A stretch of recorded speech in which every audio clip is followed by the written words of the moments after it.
नमस्कार मुलांनो, मी छाया कांबळे नारळवाडी मराठी शाळेत कार्यरत असून व्हर्च्युअल क्लासच्या शाळा बंद अभ्यास सुरू या ऑनलाईन शाळा प्रकल्पाद्वारे इयत्ता 7वीच्या मराठी भाषेचा अभ्यास करणार आहोत। चला तर आपण आपल्या पाठाला सुरुवात करूया। आपली मायबोली मराठी ही किती थोर आहे हे या कवितेतून कवयित्री आपल्याला सांगू इच्छितात।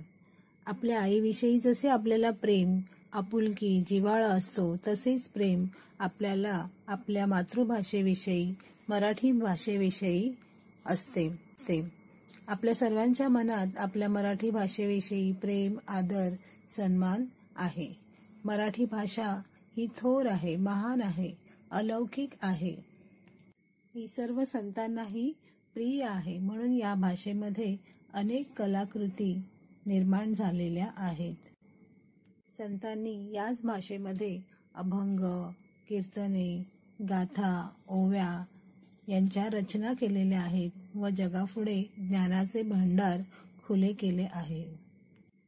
संत ज्ञानेश्वरांनाही मराठी भाषा तितकीच प्रिय आहे। म्हणूनच संत ज्ञानेश्वर या मराठी भाषेची थोरवी गाताना असे म्हणतात की जर या भाषेची पैज जर अमृताशी लावली तर मराठी भाषा अमृताला नक्कीच मागे सोडेल किंवा अमृताची लावलेली पैज ही मराठी भाषा जिंकणार आहे। कारण या भाषेमध्ये असे रसाळ, गोड, अलौकिक आणि सामर्थ्यशील असे शब्द आहेत। या भाषेचं सामर्थ्य अफाट आहे आणि ती सर्वसामान्य लोकांना समजणारी आहे। मराठी ही भाषा बोलीभाषा असल्याने ती आपल्याला अधिक जवळची वाटते। ती सर्वसामान्य लोकांना सहज समजते, उमजते। म्हणून संत ज्ञानेश्वरांनी मूलतः संस्कृत भाषेत असलेली श्रीमद भगवद्गीता सर्वसामान्य लोकांना कळावी, सर्वसामान्य लोकांना त्यातील ज्ञानाचा आनंद घेता यावा यासाठी ज्ञानेश्वरी सारख्या महान ग्रंथात रूपांतर करून जगासमोर एक आदर्श ठेवला आहे। त्यामुळे सर्वसामान्य लोकांना ज्ञानाचे भांडार खुले झाले आहे। अशी ही मराठी भाषा जिचा आपण जास्तीत जास्त वापर करायला पाहिजे। ज्ञान संपादन करण्यासाठी आपण आपल्या मातृभाषेचा म्हणजेच मराठी भाषेचा वापर करायला पाहिजे। अशा या संपन्न भाषेतून ज्ञान संपादन करताना आपल्याला कुठल्याही प्रकारची अडचण येत नाही। कारण हे ज्ञान जे आहे ते आपल्याला आपल्या मातृभाषेतून मिळत असल्यामुळे ते चिरकाल आपल्या स्मरणात राहतं। जर हे ज्ञान आपण दुसऱ्या भाषेतून घेण्याचा प्रयत्न केला असता तर त्याचं कदाचित आकलन आपल्याला पटकन होणार नाही। कारण ज्ञान ग्रहण करण्यासाठी ते प्रथम समजून घेणं फार आवश्यक असतं। जर तेच ज्ञान आपण आपल्या भाषेतून घेतलं तर ते आपल्याला चटकन समजतं आणि ते आपल्या स्मृतीमध्ये चिरकाल राहतं। म्हणून विद्या संपादन करण्यासाठी आपण आपल्या भाषेचा म्हणजेच मराठी भाषेचा वापर करायचा आहे। तर याचा अर्थ असा होतो का की आपण इतर कुठलीच भाषा शिकायची नाही का? नाही, तर आपण इतरही भाषांचा अभ्यास करायचा आहे। कोणतीही भाषा आत्मसात करणे हे चुकीचं नाही, परंतु त्या प्रथम आपल्याला आपल्या मातृभाषेवरती प्रभुत्व असणं गरजेचं आहे। जर आपल्या मातृभाषेवर प्रभुत्व असेल तर आपण इतर कोणतीही भाषा सहज आत्मसात करू शकतो। अशी ही आपली मराठी भाषा आहे जिला आपण माय असं म्हटलेलं आहे। इयत्ता 5वी मध्ये तुम्ही माय मराठी या कवितेचा अभ्यास केलेलाच आहे। त्याचप्रमाणे आपण यावर्षी सुद्धा माझी मराठी ही कविता अभ्यास करायची आहे। चला तर आपण आपली कविता पाहूया। कविता 7वी, माझी मराठी। माझी मराठी या कवितेच्या कवयित्री आहेत मृणालिनी कानेटकर जोशी। आता आपण आपली कविता माझी मराठी या कवितेच्या कवयित्री मृणालिनी कानेटकर जोशी यांचा थोडक्यात परिचय करून घेऊया. मृणालिनी कानेटकर जोशी यांचा जन्म 1969 रोजी झाला आहे. आकाशवाणी व दूरदर्शनवरील विविध कार्यक्रमांचे त्यांनी लेखन केले आहे. त्याचबरोबर सीमंतिनी हा त्यांचा कविता संग्रह प्रसिद्ध आहे.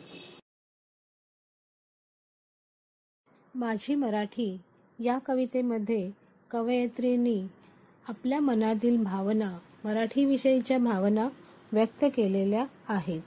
मातृभाषेविषयी आपल्या मनात आपुलकी असते. आपल्या आईविषयी सर्वांनाच प्रेम असते. तसे प्रेम मराठी भाषेविषयीही सर्वांना वाटते. आपल्या मराठी भाषेतील शब्दांचे महत्त्व, बोलींचे महत्त्व, मराठी भाषेची थोरवी या प्रस्तुत कवितेमध्ये कवयित्रींनी सांगितलेली आहे. सर्वप्रथम मी कवितेचे वाचन करणार आहे. ते तुम्ही शांतपणे ऐकून घ्यायचं आहे. त्यानंतर तुम्ही स्वतः कविता वाचून गायन करायचं आहे. माझी भाषा माझी आई, अर्थ भावनांना देई.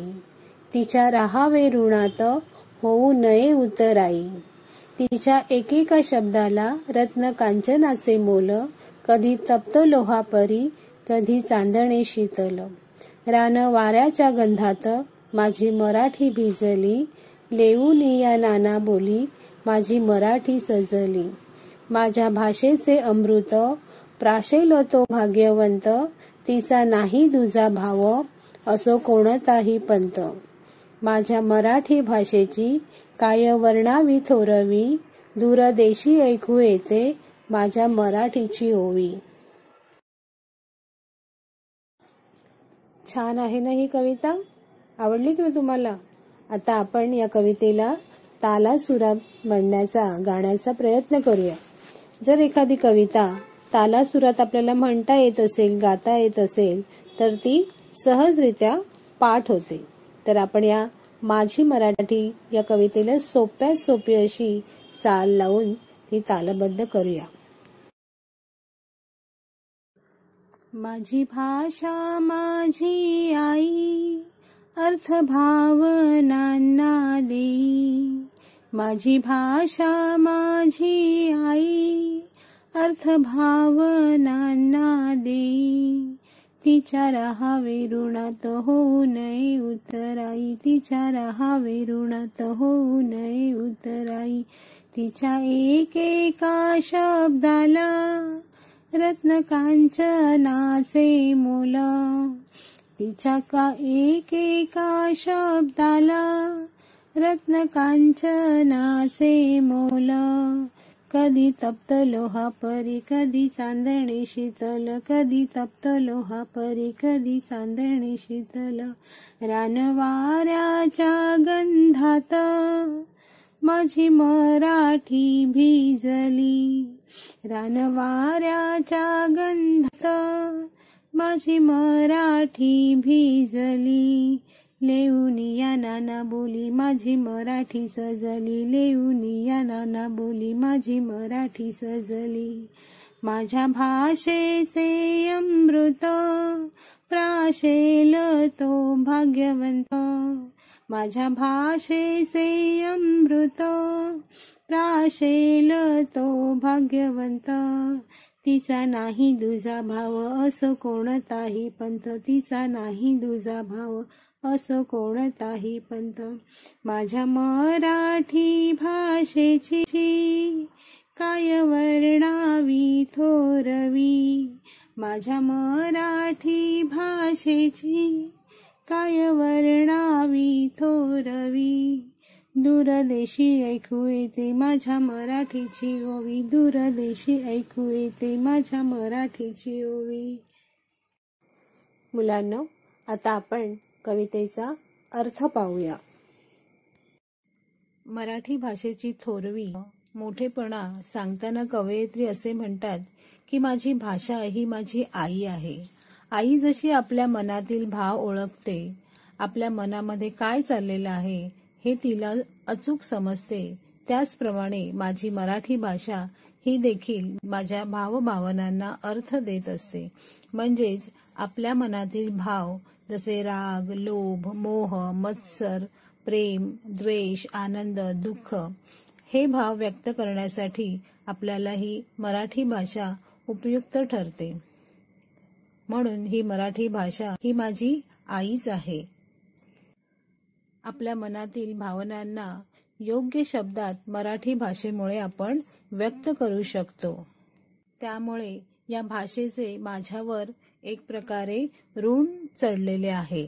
ऋण म्हणजे कर्ज. कर्ज म्हणजे काय तर पैसे उसणे घेणे. पण या इथे हा ऋण शब्द आलेला आहे, याचा अर्थ आहे उपकार. या उपकारातून मला कधीही मुक्त व्हायचं नाही, कधीही मला उतराई व्हायचं नाही. जसं आपण आपल्या आईच्या प्रेमातून, उपकारातून उतराई होऊ शकत नाही, त्याचप्रमाणे या भाषेतून सुद्धा आपण उतराई होऊ शकत नाही. या मराठी भाषेच्या ऋणात आपल्याला कायम राहायचं आहे आणि तिचे उपकार कधीही आपल्याला फेडायचे नाहीत. मराठी भाषेची थोरवी, मोठेपणा सांगताना कवयित्री असे म्हणतात की माझी भाषा ही माझी आई आहे.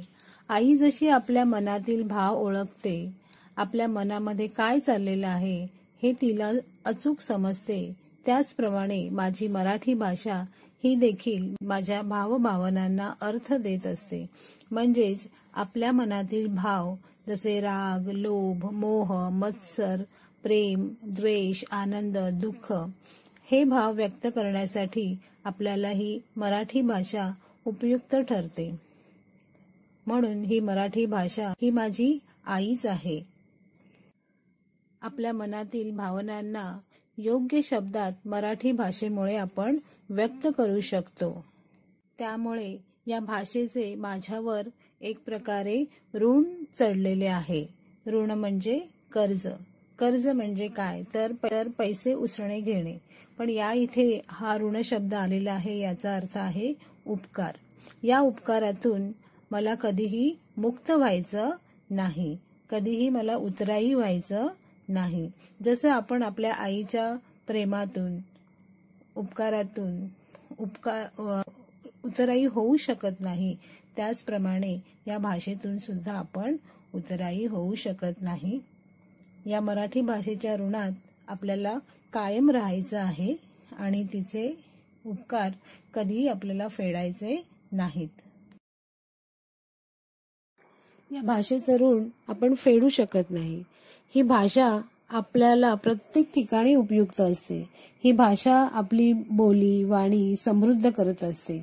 आपल्याला बोलण्यासाठी, व्यक्त होण्यासाठी, आपला विचार मांडण्यासाठी आपल्याला या भाषेचा उपयोग होत असतो. ही भाषाच आपल्याला उपयोगी पडत असते. मग अशी ही समृद्ध भाषा जी आहे, या भाषेतून आपण या भाषेच्या ऋणातून आपण मुक्त होऊ शकतो का? किंवा या भाषेच्या ऋणातून मुक्त व्हायला आवडेल का? तर नाही, मला या भाषेच्या ऋणातून मुक्त व्हायचं नाही, असं कवयित्री इथे म्हणत आहेत. पुढे कवयित्री असं म्हणत आहेत की तिच्या एकेका शब्दाला रत्न कांचनाचे मोल, कधी तप्त लोहापरी, कधी चांदणे शीतल. माझ्या मराठी भाषेतील एक एक शब्द हे मौल्यवान आहेत. ते रत्न आणि कांचनाच्या मोलाचे आहेत, किमती आहेत. रत्न म्हणजे हिरे, माणके, पाचू आणि कांचन म्हणजे सुवर्ण, सोने. तर जसं रत्न आणि सोने हे दोन्ही सर्वात महाग आहेत, किमती आहेत, त्याचप्रमाणे माझ्या मराठी भाषेतील शब्द हेही किमती आहेत, मौल्यवान आहेत. जसे किमती वस्तू आपण सांभाळून वापरतो, त्याचप्रमाणे मराठी भाषेतील शब्दही आपण जपून वापरले पाहिजेत. कारण मराठी भाषेतील शब्द हे कधी तप्त लोहाप्रमाणे असतात, तर कधी शीतल चांदण्यासारखे असतात. तप्त लोह म्हणजे उष्ण, लोखंड. तप्त म्हणजे उष्ण आणि लोह म्हणजे लोखंड. ज्याप्रमाणे आपण उष्ण गरम अशा लोखंडाला स्पर्श करू शकत नाहीत किंवा त्याचा दाह आपण सहन करू शकत नाहीत, त्याचप्रमाणे मराठी भाषेतील काही धारदार शब्द जे आहेत ते आपण सहन करू शकत नाहीत. काही कठोर शब्द जे आहेत ते आपल्या हृदयावर, मनावर प्रहार करणारे असतात, आपलं मन पिळवटून टाकणारे असतात. तर असे हे शब्द या माझ्या मराठी भाषेत आहेत. तर अशा शब्दांपासून आपण जपून राहिलं पाहिजे. अशा शब्दांचा आपण जपून वापर करायला पाहिजे. तर काही शब्द हे कसे आहेत तर शीतल चांदण्यांसारखे आहेत. त्यात प्रेम आहे, आपुलकी आहे, जिव्हाळा आहे. असे शब्द आपल्याला पुन्हा पुन्हा हवेसे वाटतात, ऐकावेसे वाटतात. रान वाऱ्याच्या गंधात माझी मराठी भिजली, लेऊन या नाना बोली माझी मराठी सजली. येथे लेखिका असं सांगत आहेत की जसा रानामध्ये वारा वाहतो त्यावेळी झाडांचा, फुलांचा, मातीचा, गवताचा गंध त्या रानामध्ये आपल्याला येतो, त्याचप्रमाणे माझी ही भाषा जी आहे ती सुद्धा खेडोपाडी जाऊन भिजलेली आहे. असं म्हणतात की 12 कोसावरती गेल्यावर भाषा बदलते. त्याचप्रमाणे माझ्या या भाषेमध्ये वेगवेगळ्या भाषा बोलल्या जातात. प्रत्येक खेड्यानुसार वेगवेगळी भाषा ही बोलली जाते. तर जणू ही बोली भाषा जी आहे ते म्हणजे माझ्या मराठी भाषेचे अलंकार आहेत, दागिने आहेत आणि ते सर्व लेवून म्हणजे परिधान करून घालून माझी मराठी भाषा जणू सजलेली आहे. पहा, आपल्याला वेगवेगळ्या भाषा ऐकायला येतात. कोकणी भाषा ऐकायला मिळते, खानदेशी भाषा आहे, अहिराणी भाषा आहे, नागपुरी भाषा आहे. अशा वेगवेगळ्या भाषा आपल्या मराठी भाषेमध्ये समाविष्ट झालेल्या आहेत. म्हणून ही माझी भाषा अगदी सगळ्या बोलीभाषींनी सजलेली आहे असं लेखिका आपल्याला इथे सांगत आहेत. माझ्या भाषेचे अमृत प्राशेल तो भाग्यवंत, तिचा नाही दुजा भाव असो कोणताही पंथ. या ठिकाणी कवयित्री असं म्हणत आहे, अमृत जे कोणी प्राशन करणार आहेत ते सर्वजण भाग्यवंत ठरणार आहेत. म्हणजेच काय तर माझ्या भाषेचा गोडवा किंवा माझ्या भाषेचा जे वापर करणार आहेत ते त्यांना त्याचा आनंद मिळणार आहे. ते जणू भाग्यवंत ठरणार आहेत.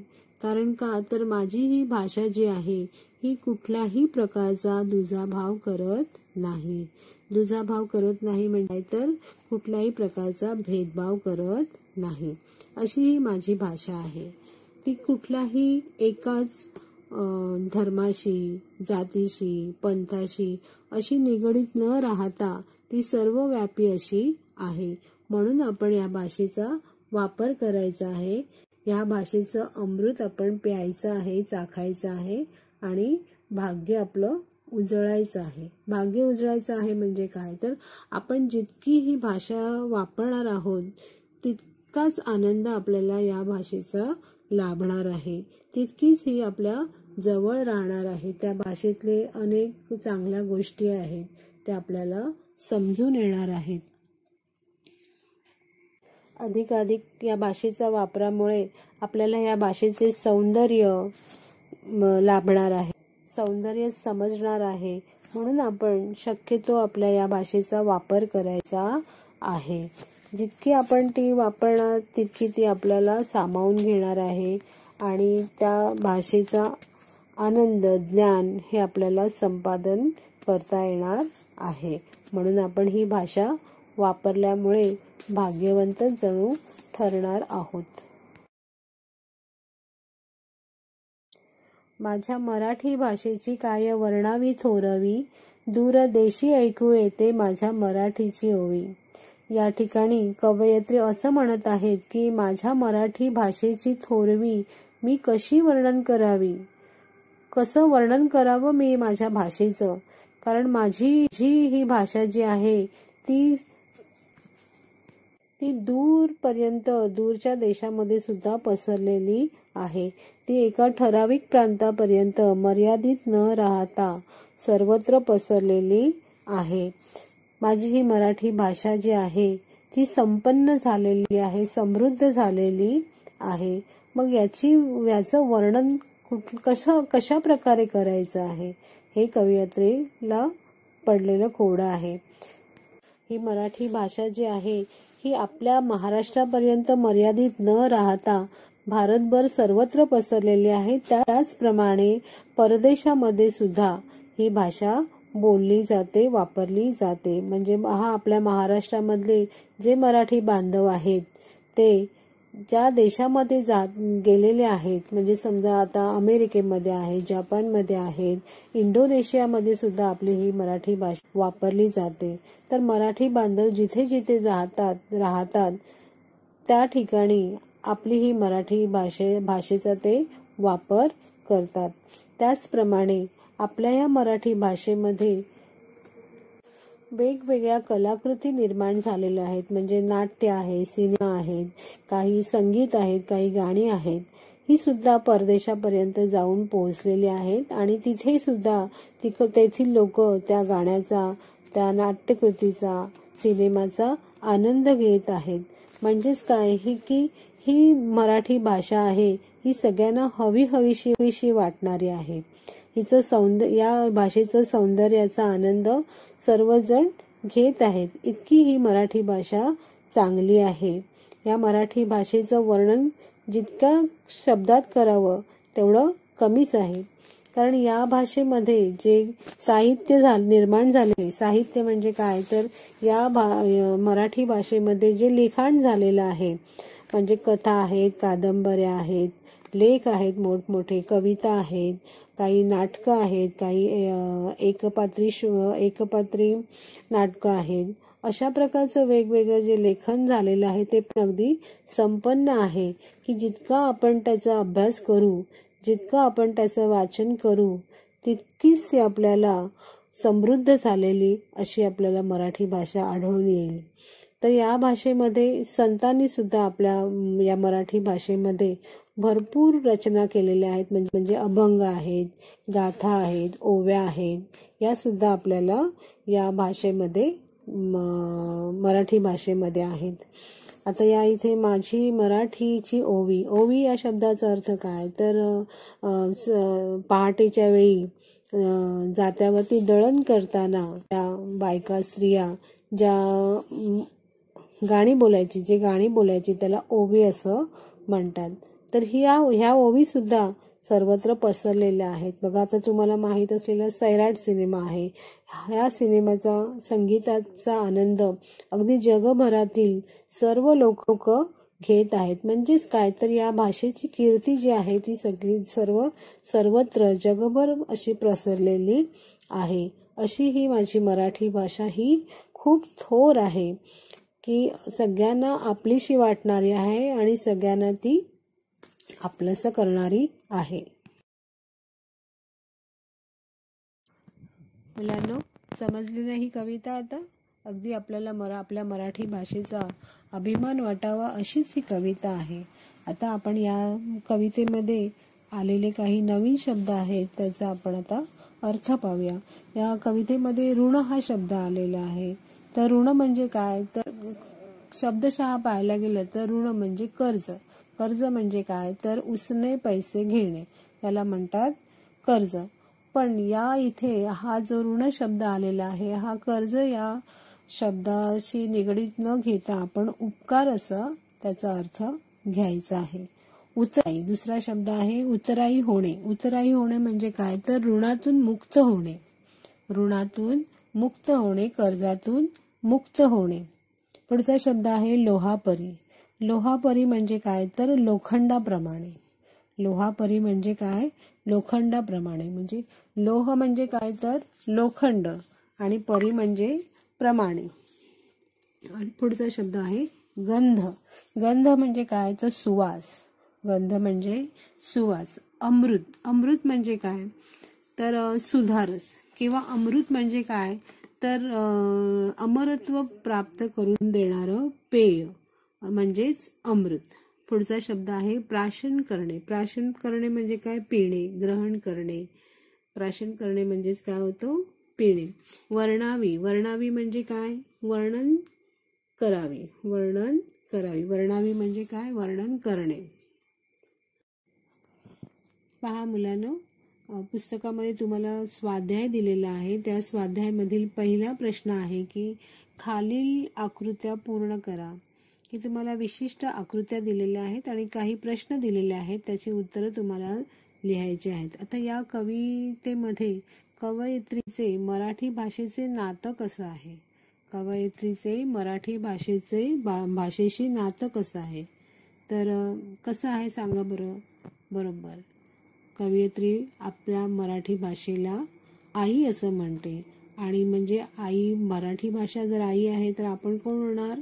मूल होणार. म्हणून आई आणि मुलगी असं नातं सांगितलेलं आहे. पुढचा प्रश्न आहे की खरा भाग्यवंत कोण? ज्यांनी मराठी भाषेचे अमृत चाखलेले आहे तोच खरा भाग्यवंत. काय उत्तर आहे याचं? की मराठी भाषेचे अमृत ज्याने चाखलेले आहे तो खरा भाग्यवंत. पुढची आकृती पहा. यात तुम्हाला मराठी भाषेची वैशिष्ट्य विचारलेली आहे. तर मराठी भाषा ही कशी आहे? तर मराठी भाषा ही रत्नकांचनांच्या मोलाची आहे. कशी आहे मराठी भाषा? रत्नकांचनाच्या मोलाची आहे. त्यानंतर मराठी भाषा ही उष्ण लोखंडासारखी सुद्धा आहे. कशी आहे? उष्ण लोखंडासारखी आहे, म्हणजे सप्त लोहासारखी ही मराठी भाषा आहे. त्याचप्रमाणे ही शीतल चांदण्यासारखी आहे. मराठी भाषा ही शीतल चांदण्यासारखी ही आहे. मराठी भाषेसाठी कवितेमध्ये कुठले कुठले शब्द आलेले आहेत? तर मराठी भाषेला कवयित्रीने प्रथम आई म्हटलेलं आहे, त्यानंतर अमृत म्हटलेलं आहे आणि सर्वात शेवटी मराठी भाषेला ओवी सुद्धा म्हटलेलं आहे. पुढचा प्रश्न आहे खाली दिलेल्या अर्थाच्या कवितेतील ओळी शोधून लिहा. वाक्य दिलेलं आहे विविध बोलींमुळे मराठी भाषा समृद्ध झालेली आहे. आता या वाक्यासाठी कवितेमध्ये कुठल्या ओळी आलेल्या आहेत? तर लेऊनिया नाना बोली माझी मराठी सजली. म्हणजेच काय? तर विविध बोली भाषांमुळे मराठी भाषा ही समृद्ध झालेली आहे. त्यातला दुसरा प्रश्न आहे माझ्या मराठीची ओवी दूर देशातही ऐकायला मिळते. माझ्या मराठीची ओवी दूर देशातही ऐकायला मिळते. यासाठी कवितेमध्ये कुठल्या ओळी आलेल्या आहेत? तर दूरदेशी ऐकू येते माझ्या मराठीची ओवी. दूरदेशी ऐकू येते माझ्या मराठीची ओवी. ही ओळ कवितेमध्ये आलेली आहे. पुढील प्रश्न आहे खालील कवितेच्या ओळीतील भाव तुमच्या शब्दात लिहा. माझी भाषा माझी आई अर्थ भावनांना देई तिच्या रहावे ऋणात होऊ नये उतराई. म्हणजे काय? तर माझी भाषा माझी आई आहे, ती माझ्या भावनांना अर्थ देते. त्या भाषेच्या ऋणात तसेच मला राहायचं आहे, उपकारात तसंच मला राहायचं आहे. कधीही तिच्या ऋणातून मला मुक्त व्हायचं नाही आणि मला माझी भाषा कधीही विसरायची नाही, असा त्याचा अर्थ होतो. पुढचा प्रश्न आहे खालील शब्दांचा उपयोग करून तुमच्या मनाने वाक्य तयार करा. शब्द आहेत ऋण, थोरवी, उतराई आणि भाषा. आता पहिला शब्द आहे ऋण. तर ऋण या शब्दाचं वाक्य कोणतं येणार? तर ऋण काढून कधीही सण साजरा करू नये. दुसरा शब्द आहे थोरवी. मराठी भाषेची थोरवी संतांनीही गायली आहे. आता पुढचा शब्द आहे उतराई. आई वडिलांच्या ऋणातून उतराई होता येत नाही. पुढचा शब्द आहे भाषा. भाषा हे मुक्त होण्याचे साधन आहे. अशाच प्रकारे तुम्ही दुसरी वाक्य या शब्दांवरून तयार करायची आहेत. पुढील प्रश्न मुलांना तुम्हाला चर्चा करून लिहायचा आहे. आपली मराठी भाषा ही एक प्रकारे जागतिक राजभाषा झालेली आहे. या भाषेला जागतिक कीर्ती मिळालेली आहे. तर या भाषेचं महत्त्व टिकण्यासाठी, या भाषेची कीर्ती वाढण्यासाठी आपण आपल्या शाळेमध्ये कोणकोणते कार्यक्रम आयोजित करतो त्याची तुम्हाला यादी तयार करायची आहे.